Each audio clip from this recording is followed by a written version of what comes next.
As the sun rises over the jagged peaks of the Himalayas, casting long shadows across the frozen landscape, a chilling tale unfolds on the slopes of Mount Everest, towering at an inspiring 8,848 meters.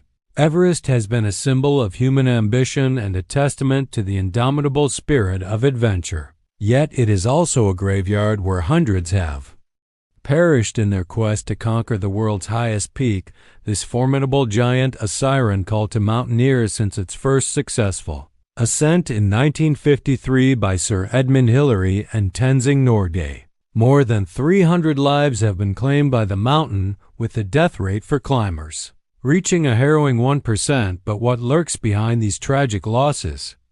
Hypothermia, avalanches, falls, and the dreaded altitude sickness are Everest's silent assassins waiting to claim the lives of even the most experienced climbers. Among the many victims, the story of Rob Hall and Scott Fisher in the infamous 1996 disaster stands out, their harrowing ordeal as they succumb to the brutal elements during a deadly storm serves as a grim reminder of Everest's unforgiving nature. The mountain's deadliest day came on April 25, 2015, when an earthquake triggered an avalanche that claimed the lives of 22 people at Everest's base camp. Yet amidst the tales of death, there lies a stark reality. The bodies of those who fall remain on the mountain, preserved in the ice and snow, serving as somber milestones for future climbers. Why are they left there? And what stories do they hold? In the words of Reinhold Messner speaking about the risk and mortality on Everest, you must never forget that in the mountains, it is not a hero who wins, but the one who comes back. When you stand at the summit of Everest, you stand on the border between life and death, between glory and despair, and you realize how fine that line is. As we embark on this chilling exploration, we ask you, our intrepid audience, are you prepared to uncover the grim secrets of Everest and confront the harsh realities that lie at the top of the world? Join us as we delve into the heart of the highest peak on Earth. Welcome to the Diary of Julius Caesar, the Everest Enigma, unraveling the mysteries of Earth's highest summit in the annals of human exploration. Few stories capture the imagination like the early expeditions to Mount Everest, the colossal sentinel guarding the Himalayas. Mount Everest, towering at 8,848 meters as measured in 2020, was first identified as the world's highest peak in 1856 by the Great Trigonometrical Survey of India, named after Sir George Everest, the former Surveyor General of India. This revelation sparked an irresistible allure among adventurers and mountaineers. The initial measurement, known as Peak 15, was calculated to be 8,840 meters, a remarkably accurate figure given the technology of the time. The early 20th century saw a flurry of British expeditions, driven by a blend of imperial ambition and the sheer thrill of the unknown. The British, having established a strong presence in India, were geographically and politically positioned to attempt the ascent. The 1921 British Mount Everest reconnaissance expedition, led by Charles Howard Barry, laid the groundwork, mapping routes and exploring potential pathways to the summit. This expedition also marked the first use of oxygen cylinders, a groundbreaking development in high-altitude climbing.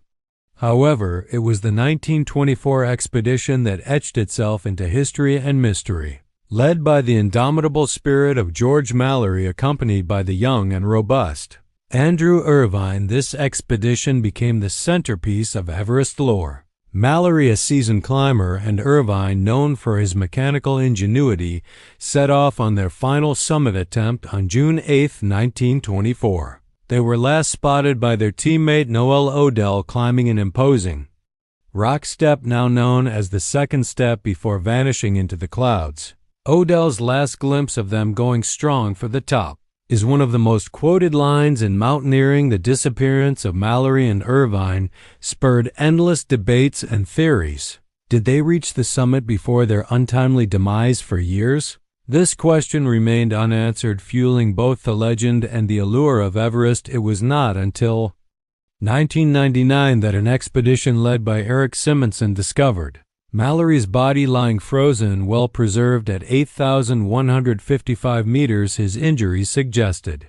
A tragic fall. Irvin's body, however, remains lost to this day, along with the camera they carried, which could potentially hold answers. The discovery of Mallory's body did little to quell the speculation on him. Was found a photograph of his wife, which he had promised to leave at the summit, and it was notably missing, however, without concrete evidence, such as a camera or photographic evidence from the summit.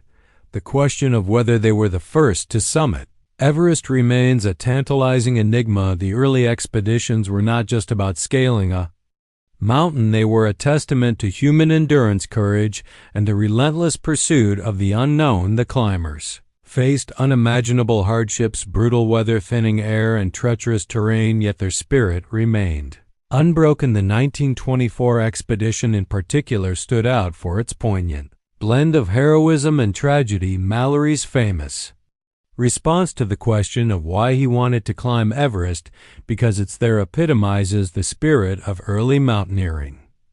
The Hillary and Norgay's triumph on Everest represents the pinnacle of perseverance in the annals of exploration. Few tales resonate like the conquest of Mount Everest by Sir Edmund Hillary and Tenzing Norgay. Their ascent in 1953, specifically on May 29th, marked not just a triumph over the world's highest mountain, but also symbolized the pinnacle of human determination and courage. This expedition, a testament to the indomitable human spirit, forever etched their names in history and the heart of mountaineering lore. The 1953 British Everest expedition, financed by the Joint Himalayan Committee, was a meticulously planned endeavor involving over 400 people, including 362 porters and 20 Sherpas. The story begins in the early 1950s, an era where Everest remained an unconquered enigma. Numerous expeditions had tried and failed, and the mountain, standing at a colossal height of 8,848 meters, was deemed insurmountable by many. However, the 1953 British Everest expedition, led by Colonel John Hunt, a military man with a passion for mountaineering, saw a ray of hope. The team was a blend of experienced climbers, among whom with the New Zealand beekeeper turned climber Edmund Hillary, born on July 20, 1919, and the experienced Sherpa Tenzing Norgay, born in May 1914. The expedition faced its first major challenge even before reaching the base camp, traversing over 300 miles of rugged terrain just to set the stage for the ascent. Hillary and Norgay were an unlikely duo, brought together by fate and a shared dream. Hillary, with his background in beekeeping, had developed a passion for climbing in the rugged ranges of his homeland, inspired by the vistas of Mount Cook and the Southern Alps. Norgay, on the other hand, grew up in the shadows of Everest in the Khumbu region of Nepal and had been part of several Everest expeditions since 1935, bringing invaluable experience and local knowledge. Despite their different backgrounds, they shared an unspoken bond and mutual respect, pivotal in their journey to the summit.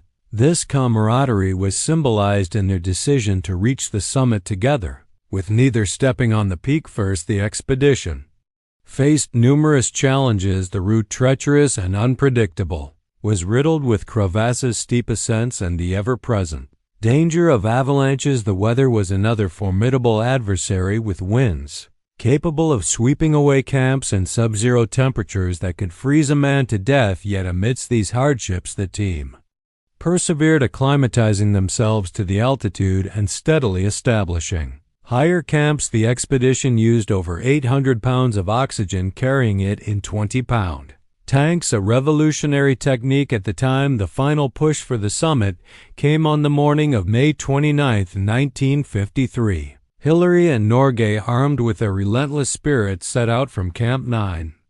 At an altitude of 2,790 feet, they traversed the treacherous South Colonel, navigated the intimidating Hillary Step, a nearly vertical rock face just below the summit, and finally, after hours of grueling effort, stood at the top, the highest point on Earth. This historic moment was captured in a famous photograph taken by Hillary showing Norgay with his ice axe, the Tibetan flags fluttering in the wind. Hillary's modest words on their return, "We knocked the brute off," became a legendary quote reflecting their understated triumph. Their successful ascent was not just a personal achievement, but a moment of international significance. It was announced on the morning of Queen Elizabeth II's coronation, adding to the celebratory mood in the United Kingdom. The news spread worldwide, turning Hillary and Norgay into global icons. They were hailed as heroes, embodiments of bravery and human aspiration.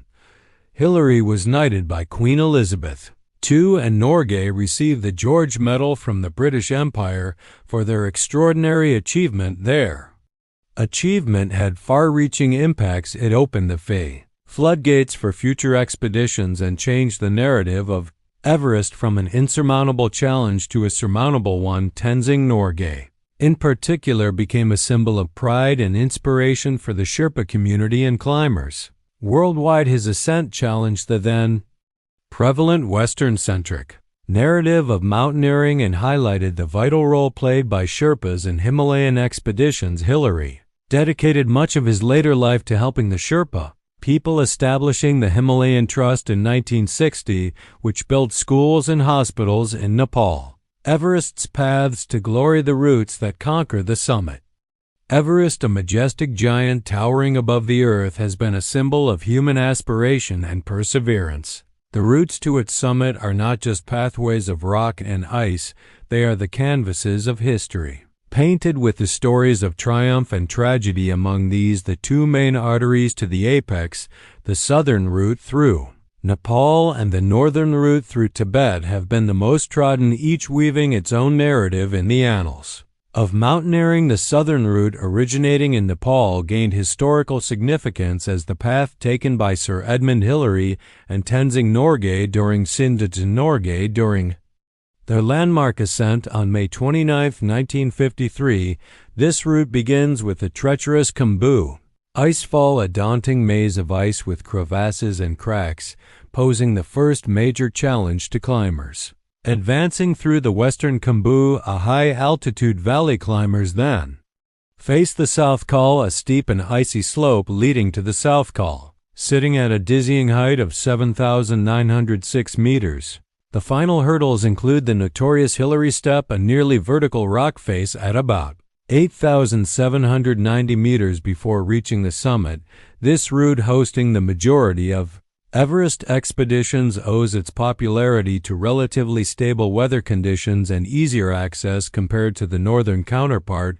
Conversely, the northern route, accessible from Tibet, is steeped in the mystique of early 20th century explorations. It was first attempted by British mountaineers in the 1920s. This route, beginning from the Tibetan Plateau, involves a treacherous journey across the Rongbuk Glacier, leading to the advanced base camp situated at an altitude of 6,500 meters. Climbers then navigate through a series of ridges and high camps, facing the challenges of harsh winds and lower oxygen levels, making it a more technically demanding route. The Northeast Ridge, a critical section of this route, includes the treacherous second step, a formidable rock face at 8,605 meters, now equipped with a permanent ladder, a testament to human ingenuity in conquering natural barriers.